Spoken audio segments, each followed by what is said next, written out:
Snoop Dogg or Jay-Z? Wow. Let me get ready. They're so different. I just got to go with Snoop Dogg. Okay. I think Snoop is the biggest rapper in the history of the world. I think that even though Jay-Z's bagged up rich, I think more people, parents, kids, will recognize Snoop in the world. I think he's loved the most. He's transcended more different elements, and everybody loves Snoop Dogg. Yeah, we agree here. You know, Jay-Z is a superpower, but some people might not know who Jay-Z is if he, it's Snoop. Snoop is love Snoop. I remember, like, Jay's married to Beyonce.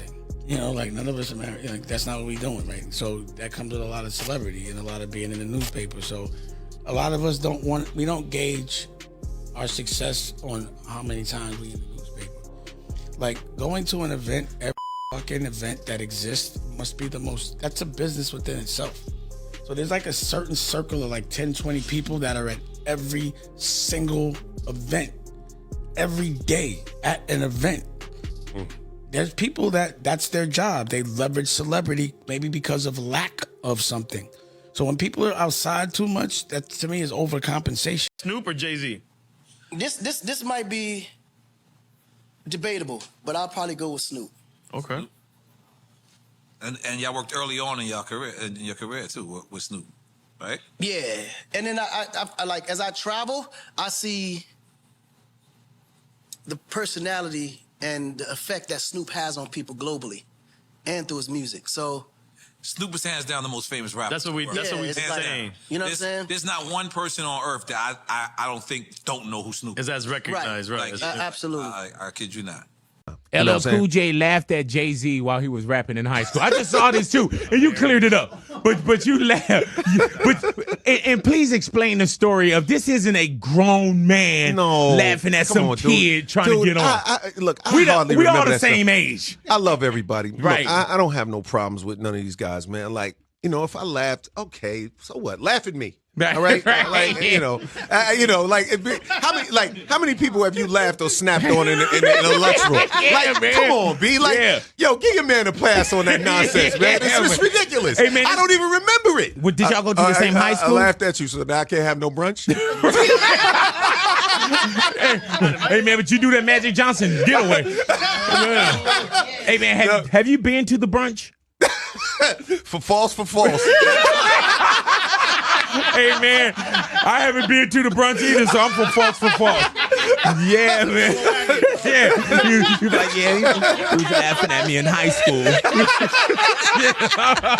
We definitely not going to that brunch now. We definitely not going to brunch. I can't have no finger food. What's up? Man. Oh my gosh, I love everybody. Man. How do you feel towards Jay-Z now? I don't feel nothing. No bad feelings, no good feelings. No feelings. I deal with feelings and they would probably not be so complimentary. He's obviously achieved, tremendous success in all he's done in multi-industries and all that kind of thing. What is it about him that you think has put him in that position? His characteristics? I don't want to talk about Jay. You don't want to talk about him? Not really. Like, I know what Roc-A-Fella was and how we did business, so it's hard to, I don't even try to figure that shit out. Period. You have a really unique perspective in the sense that you yourself, Kanye, Jay, you got to see the characteristics that made them go on their journeys, and that's really what I was trying to get at. Is like, what are those? The difference between Jay and Kanye, and I say it, Jay is about the money, period, and Kanye is about the art and the money, but it's the art. You know what I mean? Like Jay, like Kanye is a real artist.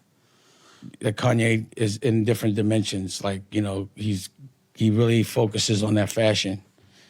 I never saw Jay do that, ever. Nothing near that.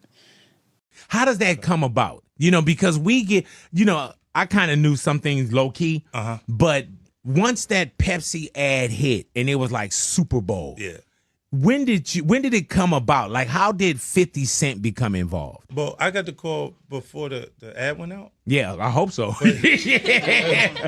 But look, when the I wasn't in the ad, right? Because of look, Jay-Z and them was putting it together. So I think they still harbor some energy towards me.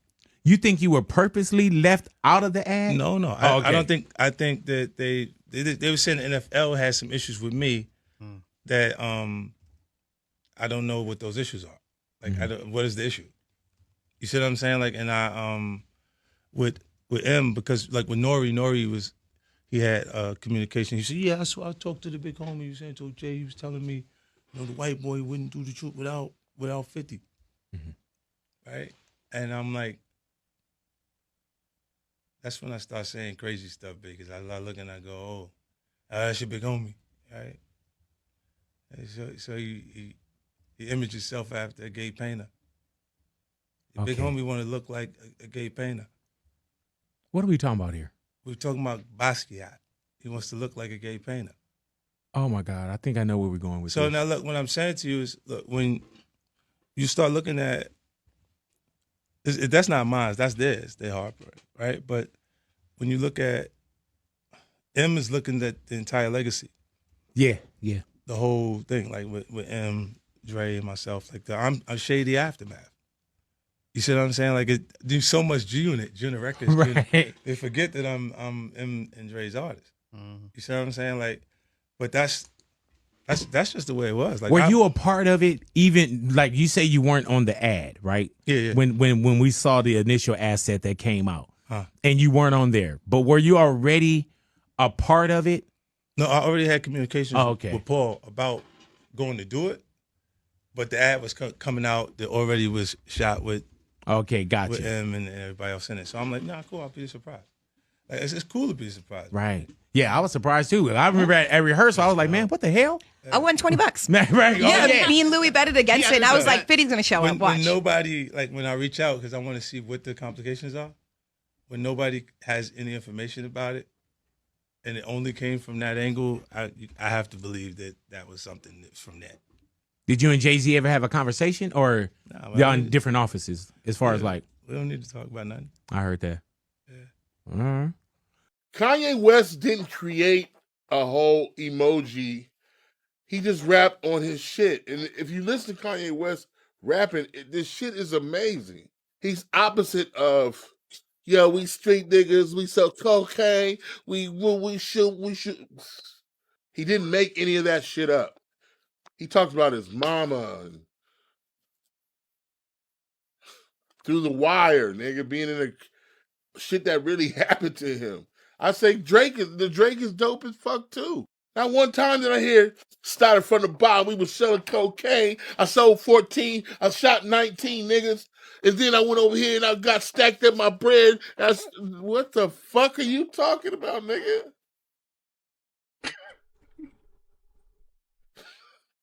The fuck are you saying? But Drake shit is so fly and so simple. Started from the bottom, now we're here. I was like, oh! This nigga's brilliant. Kanye's the same way. Jesus walks. He didn't have to say, if you don't buy my records, God did. I was like, what did God do? God like bitches and hoes? You rapping about bitches and hoes and cocaine. What God is this? God did. Oh, it's a marketing scheme. You're guilting people into buying this bullshit. You won't want to be blessed? No. I do not. I do not.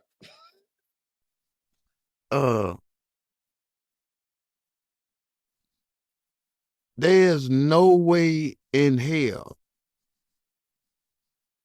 Biggie could be bigger and better than Ice Cube. Simply because, first, catalog. It's like Big didn't live long enough. He didn't live long enough, man. Like, he did 2 albums, right? All right? You talk about the first one. It took a good minute almost a year for that record to blow up. Cube came out first album and swept the country, man. Then when you just want to start talking about solo shit and you're not talking about before he started the solo career that probably had 5 to 6 classic albums written by him. But then you're not gonna include NWA? You're not gonna include he wrote Eazy-E's lyrics? You cannot say that one man that died on he didn't even get to see his second album come out. So how the fuck could he be ever better than Cube? Billboard top 50 rappers of all time list, right? How you feel about Andre 3000, yo, being at number 12? And you had some people, man, that feel like he should have been higher. And you had some people that feel like he should have been number 1 instead of Jay-Z. Oh, 3000. All day. Because Shawty ain't never had to rap about no street shit to get the love Jay get. He ain't never had to rap about no drugs and all that kind of shit. He ain't never had to rap about none of that shit, and he gonna get what you get. You know what I mean? So that's what make him great, because at the end of the day, he's the real poet. He's the real poet behind it. You know what I mean? By him being who he is what spawned the Kendrick Lamar. You know what I mean? Look how Kendrick go up there so humble. So I don't even care about this shit. Because I fuck with 3000. When he first finished his first great album, the first person he called was 3000. Come listen to my album. So, you know what I mean? All day, 3000. Because I know he ain't going about it the street way, you know, like. And I know 3000 would never really kind of look at Jay-Z as one of his favorite rappers. He would look at Q-Tip as his favorite rapper. As I'm coming in the studio, I'm watching clips of this Book of Hov thing that the Brooklyn Library decided to wrap the whole building in Jay-Z's lyrics and turn the whole library into the Book of Hov exhibit and recreate baseline. But listen, man, this is one of the most creative things I've seen done for Hip Hop 50. I've been saying this. I told y'all when I wore the flat top that I did that to pay my respects and homage to hip hop. But this Brooklyn Library wrapping the library with his lyrics and doing this is the most creative thing I've seen this whole Hip Hop 50, and I'm inspired.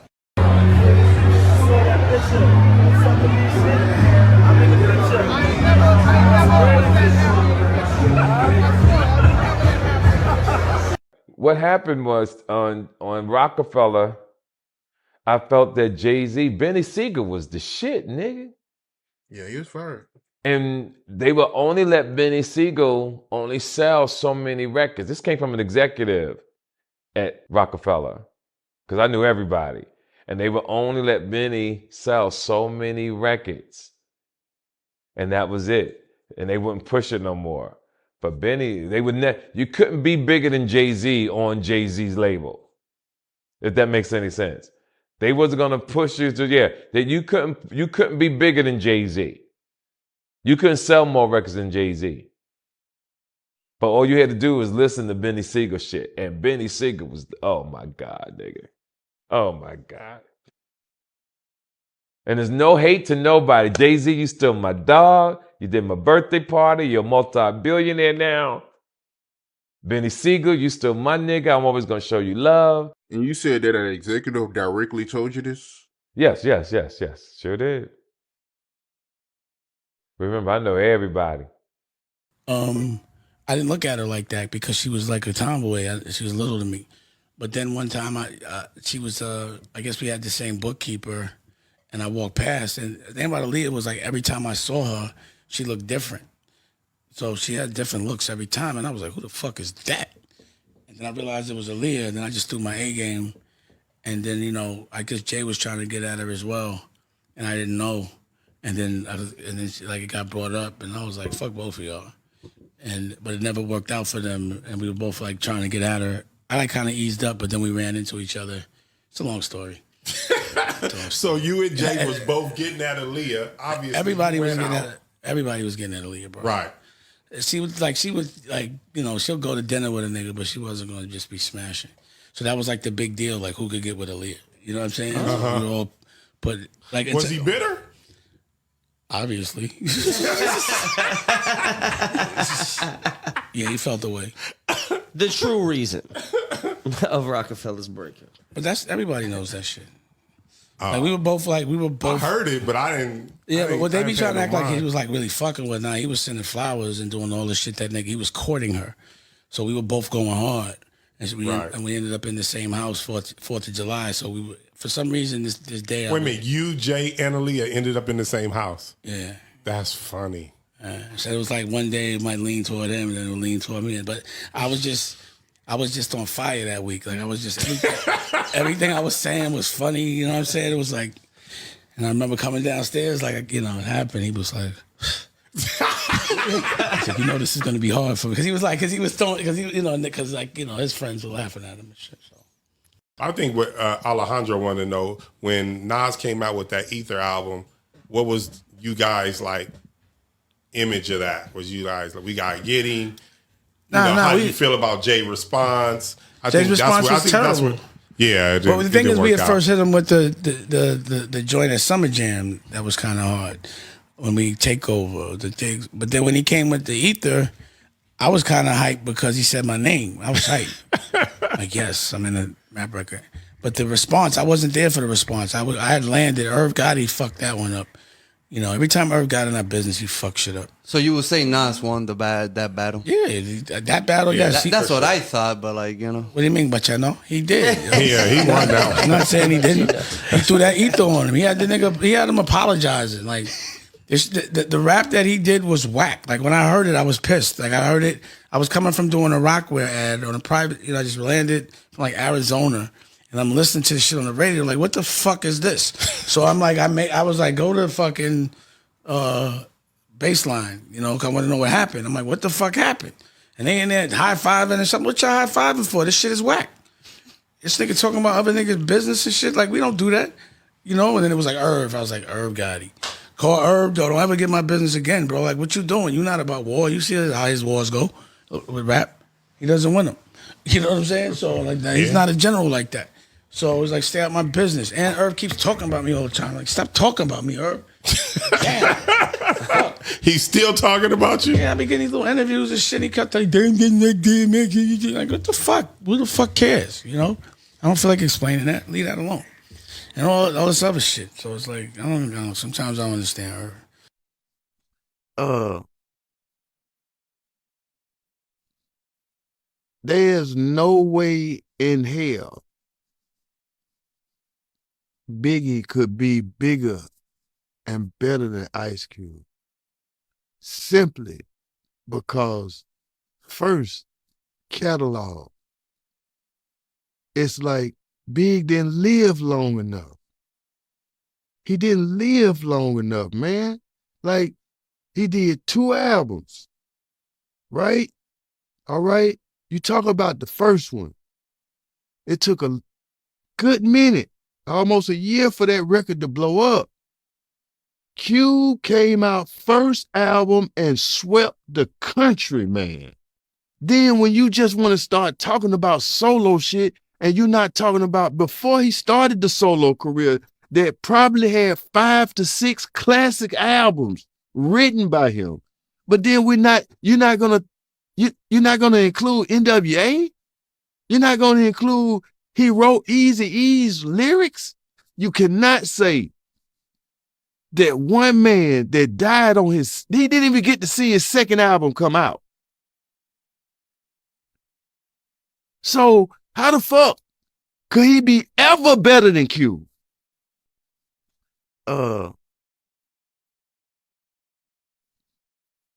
There's no way in hell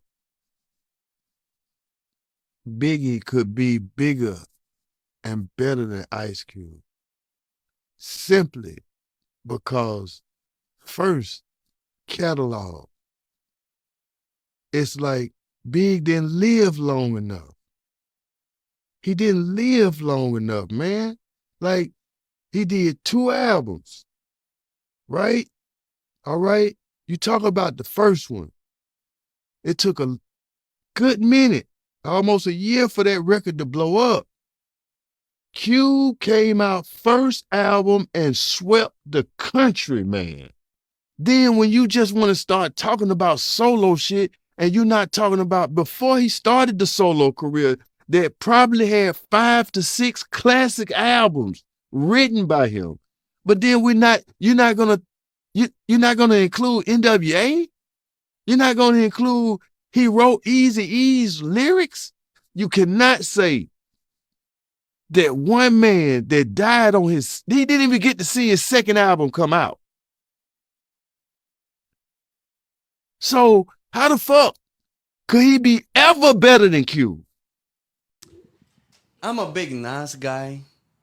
And I want to ask you, because as a Nas fan, I feel because JC has been so profitable as a business, he's been put up, and JC's great as a musician, but he's not like the top 10 rap artists I listen to. Do you feel that because of his business prowess and success, they've put him higher than he should be musically?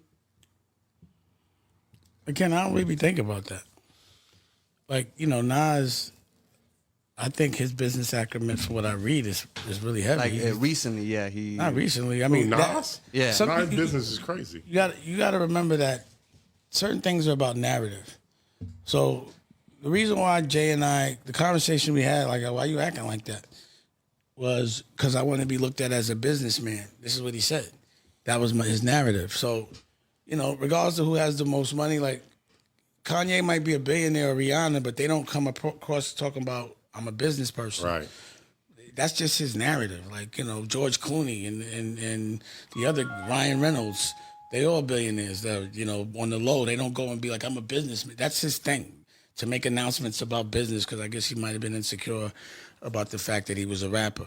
But I don't think that Nas gets any less accolades. I just think that Nas doesn't work so hard on press. Okay. Like, you got to remember, like, Jay's married to Beyonce. Like, none of us are married. Like, that's not what we're doing, right? So that comes with a lot of celebrity and a lot of being in the newspaper. So a lot of us we don't gauge our success on how many times we in the newspaper. Like, going to an event, every fucking event that exists must be that's a business within itself. So there's like a certain circle of like 10, 20 people that are at every single event, every day at an event.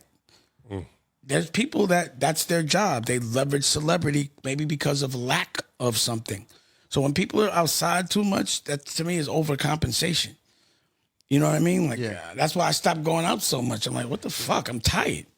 You got to get dressed. You got to go there. There's a driver. All this type of stuff is, it's a big to-do when you go to events.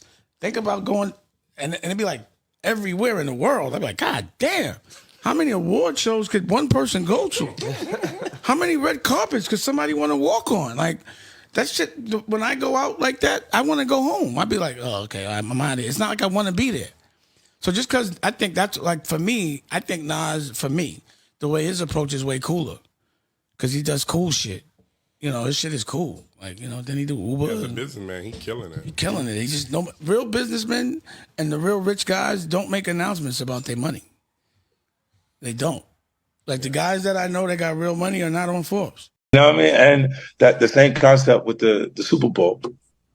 See, they don't understand the relationship. They was trying to get him to do the Super Bowl without me.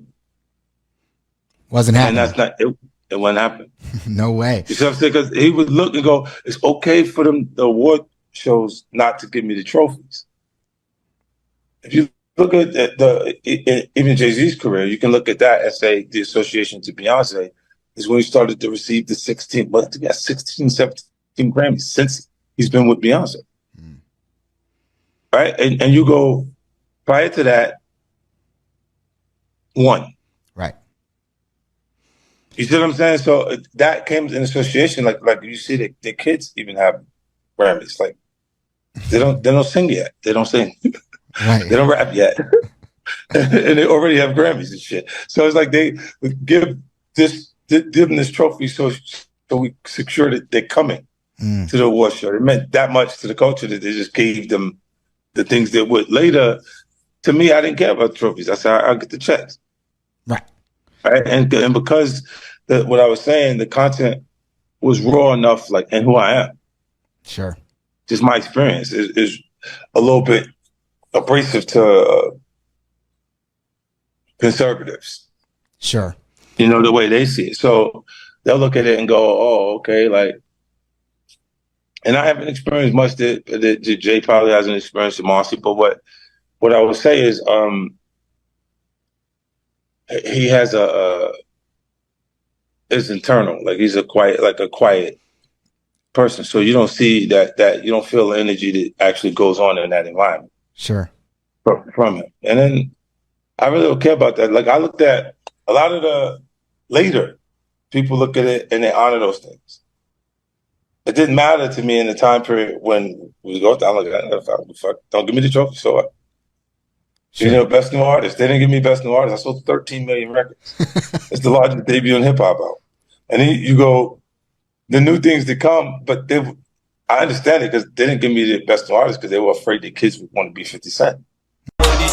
Running it down on these niggas. Sex, drugs, money, and murder, my nigga. You know how we get it, my nigga. Still be painting them bitches, my nigga.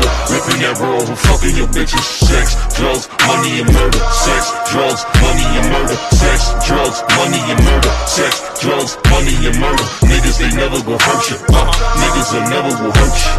Sex, drugs, money, and murder. Sex, drugs, money, and murder. Got the traps right, understand how to get that. Ran down on them niggas with a flip back. You ain't never seen none of nigga live like that.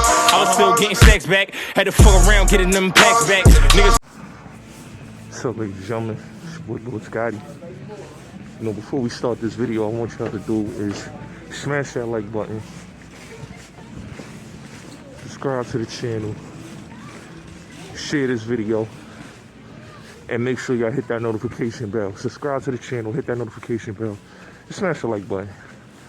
It's your boy Bulletz Gotti. It's the Bulletz Gotti Show. Salute. What's up, ladies and gentlemen? It's your boy Bulletz Gotti.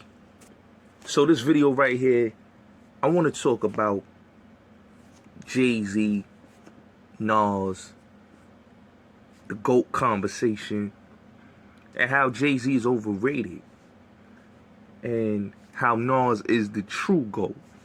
So let me just say this. I was watching a video where well, you know, I heard Big Gip, he broke down Jay-Z. Melly Mel broke down Jay-Z. Dame, a lot of people broke down Jay-Z, right? When you really listen to Jay-Z and you really take a look at everything that Jay-Z said, right? And I'm just being perfectly honest with y'all, right? That Jay-Z, in my opinion, as an artist, right? In my opinion, is very overrated. I feel like what made Jay-Z relevant was him going on the right tracks with the right artists, right? He had the cheat code. Clark Kent was his mans. So that was actually the cheat code for him in the industry, because every remix that Clark Kent did, he put Jay-Z on. Every R&B remix. Okay? That was a cheat code. Whereas you got dudes like Nas, he had to hustle and grind. Grind. You know what I'm saying? To get where he was. You know what I'm saying? Being passed up. Jay was passed up, but Jay still had a cheat code with the help of his man's Clark Kent. That was his cheat code. You know, in the industry. How he was able to get past and all that, you got to remember, he was a part of Original Flavors. So he was signed to Atlantic Records with Original Flavors. As people keep forgetting that. Right? Dame was the brains. And that's why you can't do a Book of Hov without Dame Dash, because he was the brains. Biggs wasn't really effing with, fucking with J music like that. You know what I'm saying? And it wasn't until Dame polished him up. Biggs and them polished him up, but he started talking about that hustle shit. And that's what made niggas like his music, because he started talking that hustle shit. You know what I'm saying? Same with Biggie. Biggie, you know, when Puff got him, Biggie was a book bag wearing, you know, hoodie wearing, you know, Timberland boots wearing, army coat wearing, you know, Brooklyn dude. he didn't have that, what you call that je ne sais quoi, as of a Tupac had. You know what I'm saying? If you look at Tupac was charismatic. He had the swag, everything to match. He was charismatic. You know what I'm saying? Nas, he had it. The it factor, he had it. You know what I'm saying? He didn't need anybody to make him a star. He knew he was a star. You know what I'm saying? People passed up on him, but he proved everybody wrong. Illmatic, he had the anticipation that he had for Illmatic was legendary. You know what I'm saying? And just like now, you see the anticipation, like everybody was saying this about Nas, but then you see that this man at 50, about to be 50 years old, is still putting out good music, quality good music. Drop Magic 2, you know, coming off of a headline concert at the Garden. He is the reason why there is Hip Hop 50 concerts going on in New York City right now. He is the architect of the whole Hip Hop 50. You don't see Jay-Z doing that. You see Nas doing that. Nas is the personification of hip hop. He is hip hop. You know what I'm saying? He is hip hop. He is the GOAT. Now they could try to push Jay-Z and push the Book of Hov and all that overrated shit, but at the end of the day, you cannot take the greatness from the boy from Queensbridge.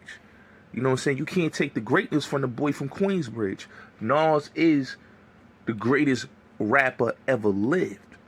You know what I'm saying? The impact that he had in the game. And that's why I always say that Nas could never be overrated.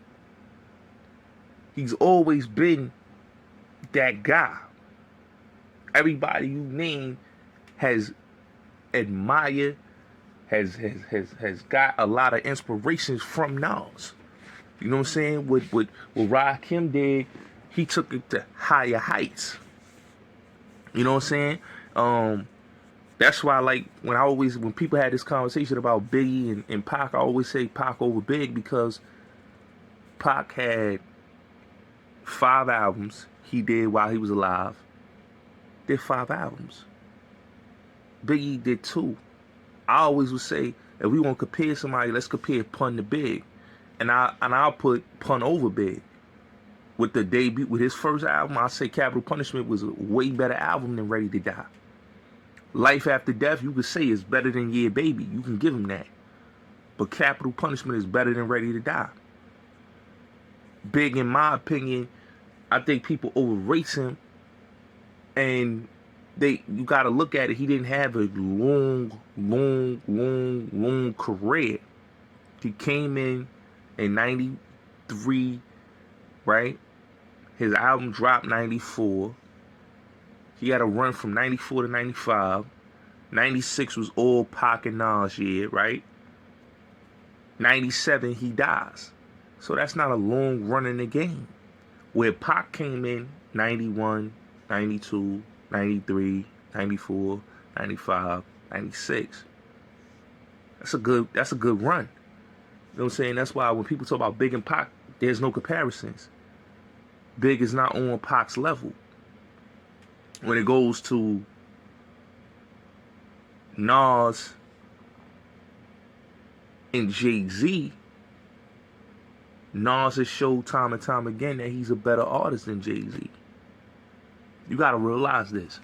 Jay-Z didn't start popping until the 2000s, until 2001.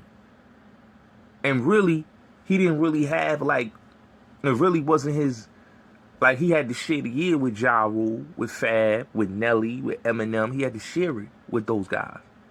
But if you're going to say an era that he had, you could say 2001.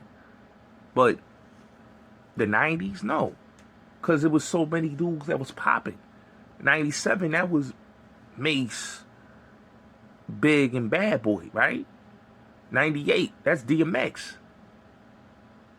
With Pun coming in. 99, DMX. You know, 2000. Eminem, Ja Rule, Nelly.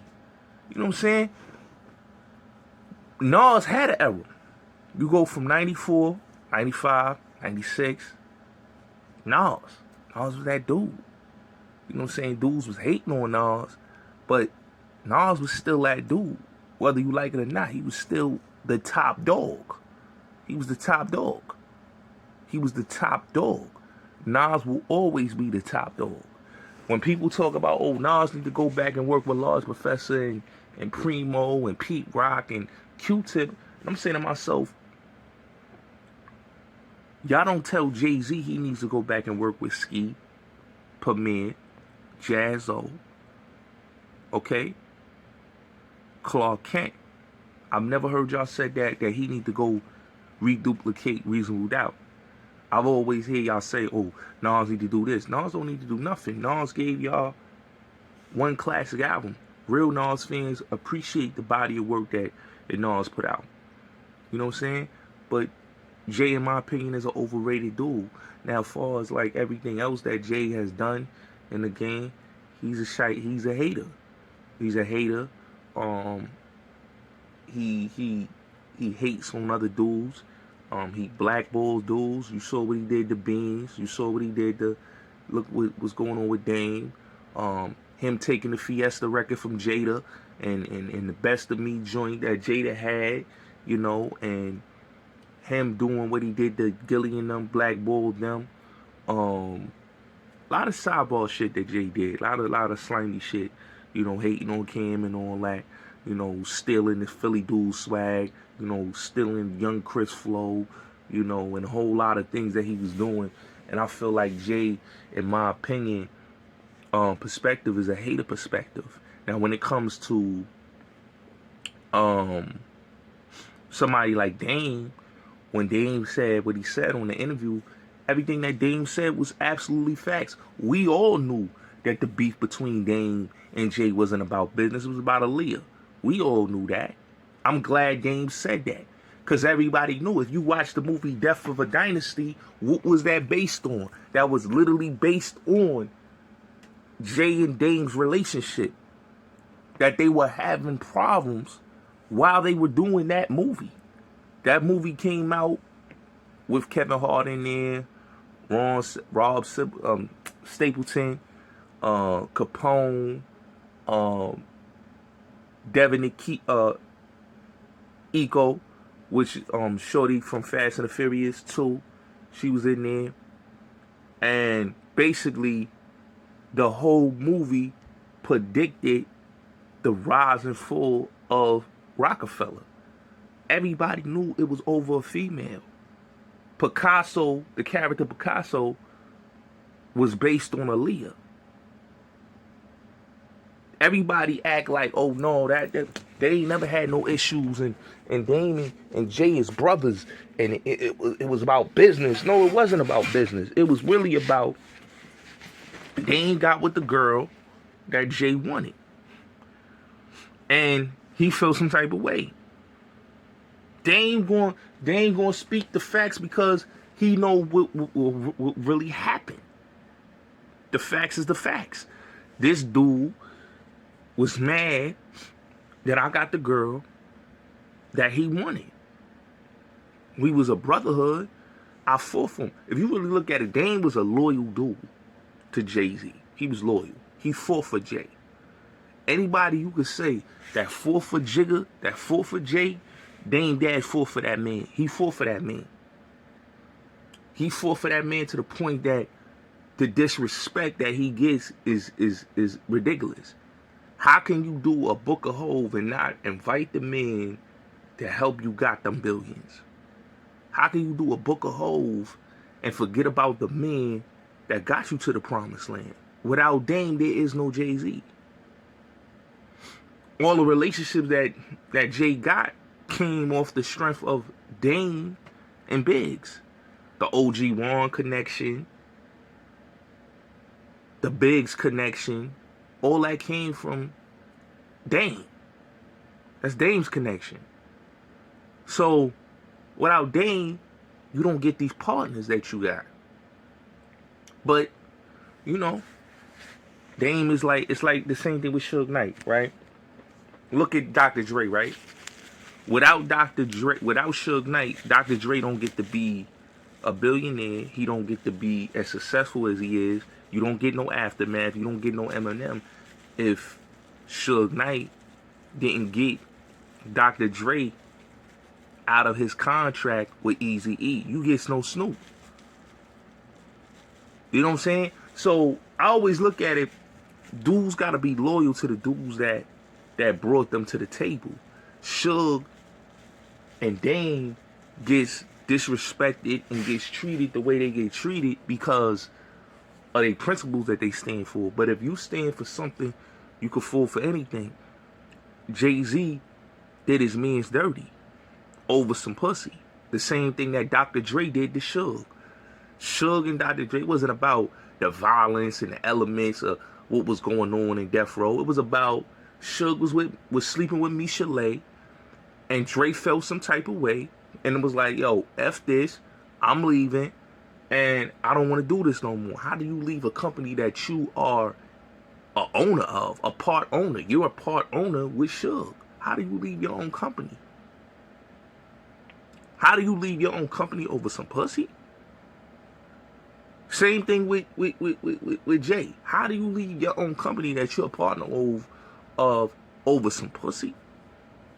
And you shit on your mans? You know what I'm saying? Dame was really for the artist. If you really look at it, Jay wasn't for the artist. He was all for himself. Dre all for himself. These dudes be all for themselves. And that's why they always like to go with their style than make them look like the heroes of the story and make dudes like Dame and Suge look like the bad guys. When it comes to Nas, Nas is a thorough dude.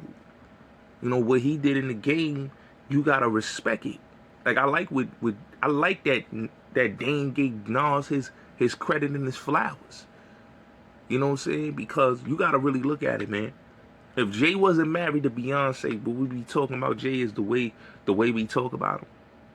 Because his marriage to Beyonce is the reason why we talking about him the way we talking about him. It's just like with Dr. Dre. If Eminem didn't sign with Dr. Dre, would we be talking about Dr. Dre? You know, sometimes you gotta really think about these things and say to yourself, wait a minute, we're only talking about these dudes because of who they're associated with. But with Jay-Z, on the other hand, his marriage to Beyonce got him all those Grammys. His marriage to Beyonce got him accepted by mainstream America. His marriage to Beyonce got him feeling like he is the GOAT. When we all know that Jay is not the GOAT.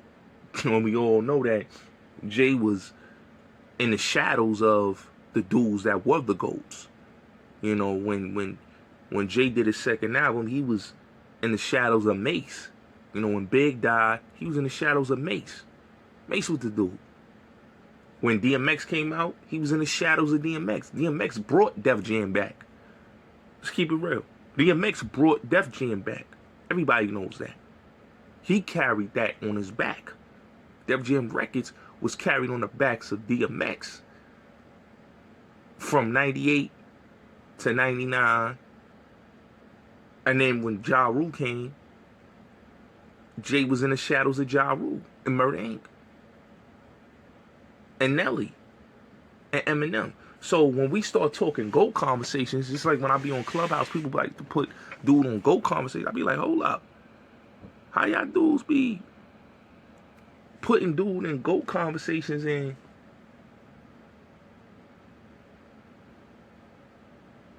We never heard of this dude in no GOAT conversations.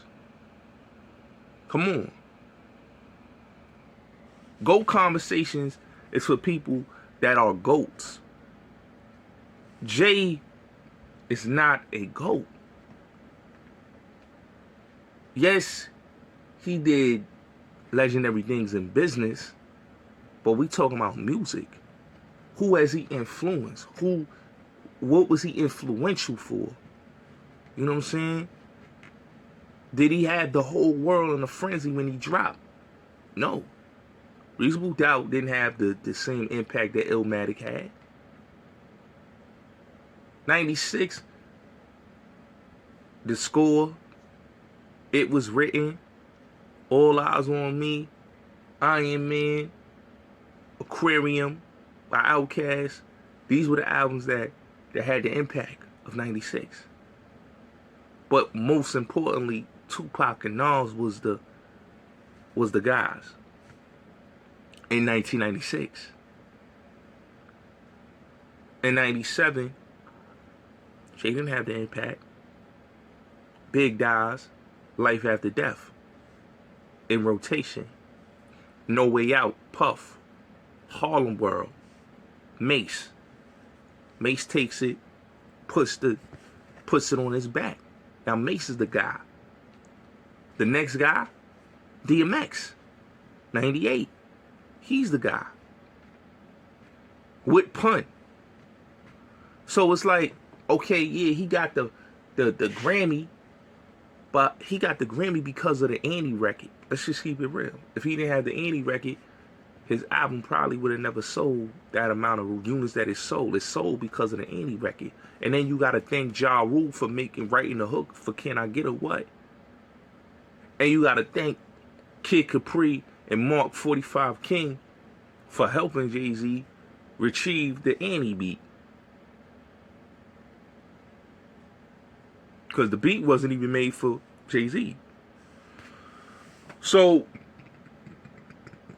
it's like looking at it, and when you hear people, when it's broken down the way it's broken down, Jay-Z's run, in a lot of people's opinions, they feel that he is this GOAT, but I feel like that's an overrated, oversaturated, even thinking that he's a GOAT, because that to me is nothing. What do you see as a GOAT? Like when we talk about GOATs and we have GOAT conversations, it's like when we talk about Jordan, you can't talk about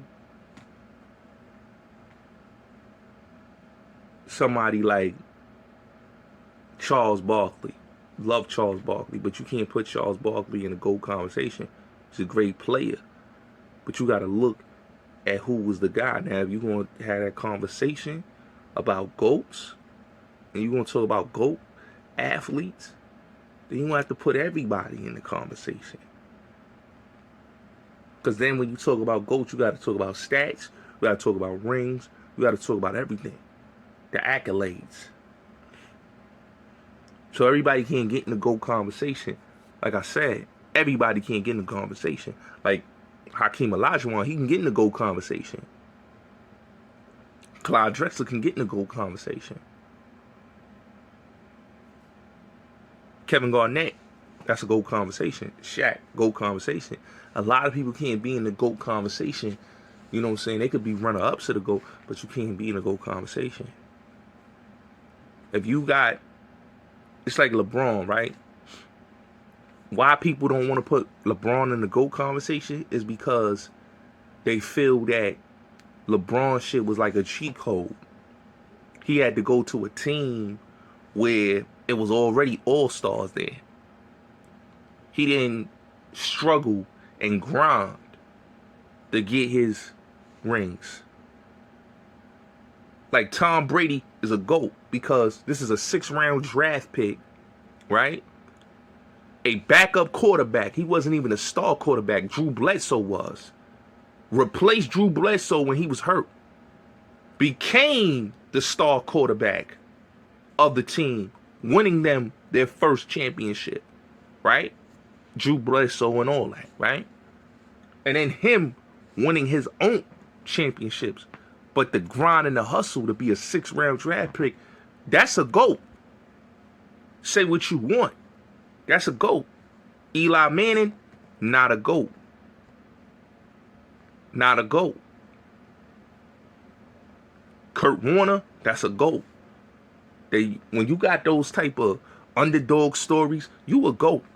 The underdogs, in my opinion, is the GOATs. Michael Jordan is a GOAT because you had a team like the Detroit Pistons making a rule for Michael Jordan called a Jordan's rule, denying this man to be in the NBA Finals. That's right there shows you that man is the greatest of all time. If a team has to make a rule to stop you from being in the NBA Finals so you can achieve the greatness, that's how you know that man is the greatest of all time. That's why they'll always say Jordan is that dude. Kobe is a GOAT. I don't give a fuck how they want to shove LeBron down our throats. Kobe's a GOAT. If you look at his story with the Lakers was a losing team until Phil Jackson came. When Kurt Rambis was there coaching, and before Kurt Rambis, and then when Phil Jackson came, and you saw the greatness that Kobe started shining, that's a GOAT. And then when Shaq leave, they went through the struggles that they went through with Kwame Brown and the team that they had, and then to get a better team with Lamar Odom coming through, to get a Lamar Odom to come through and win a championship without Shaq, to win 2 rings without Shaq, that's a GOAT. Everybody can be a GOAT. So when it comes to Jay-Z, when you had a cheat code to get in the industry, do Clark Kent, he's putting you on every remix. Every remix. That's not a dude that had an underground story or GOAT story or underdog story. That's a dude that had it spoon-fed to him. Through Jazzo, through Clark Kent, through Kane, and then through Dame. So Jay will never be the GOAT. You know, Nas is the GOAT. Will always be the greatest of all time because of his humble beginnings and his grind to success, and him being an underdog, and him being passed over by labels. You know, not him being walked through the labels. Like, you gotta look. Jay-Z was with Jazzo as a hype man. He was Kane hype man. And not only that, he was on every remix that Clark Kent had. So he had the success of being on everybody album. Big L, Kane, Jazzo album. You know what I'm saying? So he had the ultimate cosign. Most rappers don't get that. You know what I'm saying? So that's why I always say Nas always had the best underdog story if you really look at it, because he only had Live at the Barbecue and Back to the Grill Again. He didn't have anything else. And those were underground records. Let's keep it real. So salute, it's your boy Bulletz Gotti. You already know what it is. This one's been real. Like I said, man, we gotta stop putting Jay-Z in that GOAT conversation. Nas is the greatest of all time, and he got the album of the year, so you can debate me all you want. Go in the comment section. This video, please make sure that you like, share, subscribe, and hit the notification bell. Make sure we get into the algorithm. Like, share, and subscribe if you like this video, and hit the notification bell. It's your boy Bulletz Gotti, Bulletz Gotti Show, 2 Clean.